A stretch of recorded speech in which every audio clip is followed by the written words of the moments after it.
Chapter 15. Brooke. It seemed like a joke to be going to school after everything I had been dealing with, but I was glad to give Millie a bit of her normal back. I probably needed it too. My life was an absolute circus, and I needed to remember what it was like to be 18.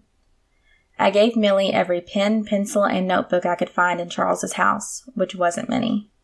We would probably find more as our cleaning continued, but for now, I hoped it would be enough school supplies that her teachers wouldn't point her out or embarrass her. Unfortunately, that meant none for me. My body sagged with relief when I saw Raven's jet black bun at our usual picnic table. "Hey, can I borrow a pencil and notebook?" I asked as I slid across from her. I was so happy to see her. We hadn't seen each other in person since Grant's funeral. She didn't look up from her phone, where she was playing chess. I could see the chessboard reflected in the lenses of her glasses. It was no doubt on the expert level. She longed to play true champions online, but her father wouldn't allow it. He had too many blocks on her phone. "Hello, Earth to Raven," I said, waving my hand between her face and the phone. She acted as if nothing happened. "Raven, what is it?" I asked. "All I asked for was a pencil and a notebook." She looked at me with a bored expression on her face. "Oh, Brooke, is it? I'm very sorry, but I'm not available right now." I scoffed. "Why not?" "Because I'm mad at you," she stated, returning to her game. I groaned. "Is this the part where I have to guess why you're mad at me, or can you come out and tell me?" "I would if I were indeed available right now. Sadly, I am not. Try again later. Or don't. It makes no difference to me," she snapped. I snatched her phone out of her hand and sat it on my lap. "There, you're free. Now tell me why you're mad. I swear I didn't mean to do anything to upset you." She squinted at me. "Fine. But at least exit out of my game so they don't think I'm using up my time now in my turn." I obeyed and waited impatiently for her explanation. "Once upon a time, a girl named Raven had a best friend," she began. I smiled but tried to hide it. I didn't want to mock her anger, but I was thankful to know I was the best friend in the story. It couldn't be that bad if she was still calling me her friend. They led completely different lives. The best friend was able to come and go from her own house as if she were a free woman, not a prisoner. Raven had no such luck. All summer, Raven stayed cooped up in her house. She was allowed yard time but couldn't venture beyond the fence. School was her only connection with the outside world, so summers were torture. Thankfully, the warden allowed her a cell phone in which to call her best friend. This proved to be more difficult once the best friend had her own cell phone deactivated, but they were still able to reach each other on the landline at her best friend's apartment. I groaned. "Oh yes, you must be anticipating the ending."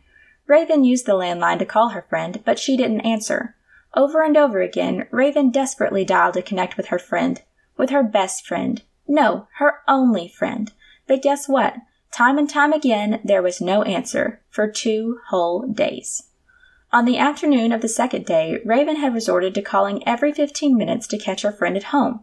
She was unsuccessful and began to wonder if her friend was indeed still alive. Unable to know for sure, and with nothing to do besides worry about her, Raven decided to take matters into her own hands and go check on her friend after nightfall. My jaw dropped. "You didn't." "Oh yes, she did.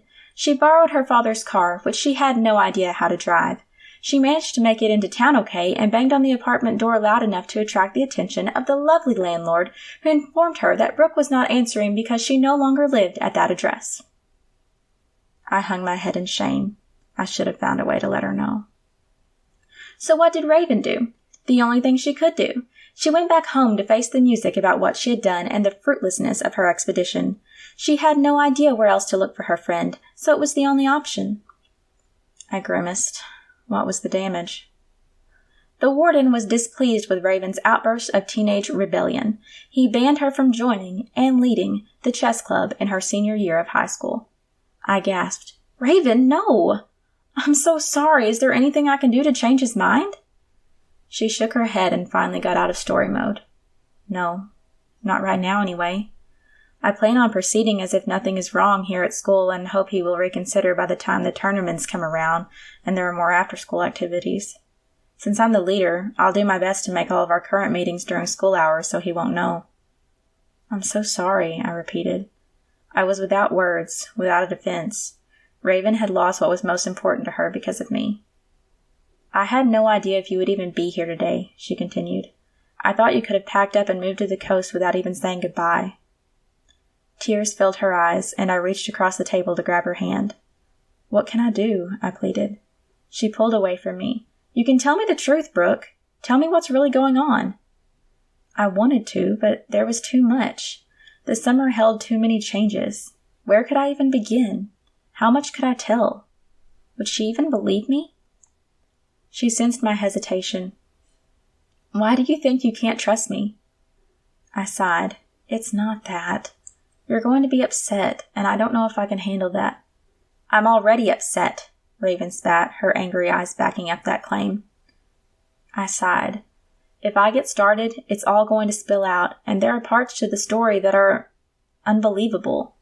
They defy logic, and I know you depend on and trust logic. You'll have to trust me over the laws of science and physics, and—" "I trust you, Brooke," she said. "Do you trust me?"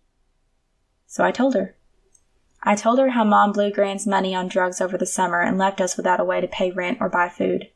I told her about stealing from the market.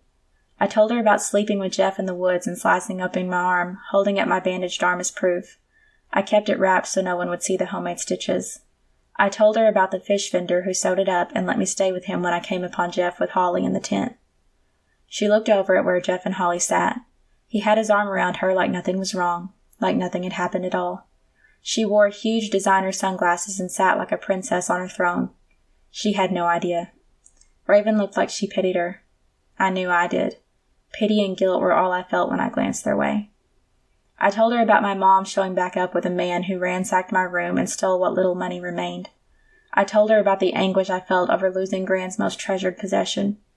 I told her about sending Millie to her friends' houses to make sure she got fed. I told her about getting evicted, arguing with my mom at the shelter, and getting kicked out, and being followed in the woods. As if all that weren't dramatic enough, my heart raced as I told her how the men attacked me, and I yelled for the fish vendor to come and save me. And he did. And when he did, he turned into a wolf. Her expression didn't change. It hadn't throughout my entire story. So I kept going. I told her about Charles and how he gave Millie and me a room to stay in if we cleaned his house. I told her about going back to the apartment to gather my stuff and how the fish vendor helped. I told her more about him, how he had started changing at such a young age and thought he was responsible for his parents' deaths. I told her about kissing him yesterday and how at home I felt whenever he was near me. For most of the story, I sounded depressed, beaten. But in the end, I was smiling and giddy. I sounded 18. I felt 18. And it was liberating. I was just a girl with a crush, not worried about where I would get my next meal. "And that brings us to now," I said, wrapping up. "I don't know whether to be more mad that you managed to keep all this from me or less mad because you finally came clean," she admitted. I winced, waiting for the final verdict. "I need to ponder," she said, standing up as the first bell rang. I nodded and turned to go. "Here," she said, shoving a notebook and pencil at me. "Don't you have to ponder if you're mad at me or not?" I asked as I accepted them. She scoffed. "I'm not mad at you, Brooke. I have to ponder how I'm going to help you learn more about what happened to your wolf man." Raven brought her lunch but charged another lunch tray on her account anyway, so I could have 2 trays of food. I was wrong about the shelter reminding me of the cafeteria. The cafeteria was filled with the sound of laughter. There was a sense of energy that filled the room. Even though there were still fluorescent lights and the same loud plastic trays, the happy squeals and shouts made it seem like another planet from that place. "Won't your dad be mad?" I asked as she slid the extra tray between us. That I changed my mind and ate lunch at school? No. If I had left campus to get lunch somewhere else, he would have had a heart attack, but this is safe. "I can't realistically eat all of this food," I reasoned. She shrugged. "Eat whatever you like. All of it, none of it, anything in between." "I missed you, Raven," I admitted. "You're my only friend, too." Her eyes squinted behind her glasses as she smiled. "Okay, so tell me more about the wolf man." "Peter," I corrected. "I told you everything I know." "Tell me again, then," she said. "I need to make sure I didn't miss anything." So I did. "So we're looking for a fire. If he's 21 now and was 8 when he turned, then it was 13 years ago," she thought aloud. I nodded. "My dad may have still been in the volunteer fire department then," she explained. "He quit when I was young, but I'm not sure what age. We would have been around 5. You think he may know? He may not know the exact fire you're trying to pinpoint, but he should be able to help you find out more. He'll know where records like that are kept, she explained. How do I talk to him, I asked. He won't let me come over, and we've been best friends for years. She bit her lip as she thought harder. It'll have to be veiled as a school project, and maybe we can meet at a third-party location like Fred's Diner. I groaned. How could a fire from 13 years ago be a school project? She grinned. Ever consider journalism? I winced. Journalists dig into the past all the time. Say you're looking for a good story to cover so you can be editor in your senior year. He knows the importance of something like that on a college application, she explained. And when he finds out I'm not the editor? I asked. What do we say then? Someone else won the position, but their story wasn't better than yours. You suspected nepotism, so you quit in protest, she said. My mouth and eyes were wide in surprise. What? She asked. Do I have something huge in my teeth?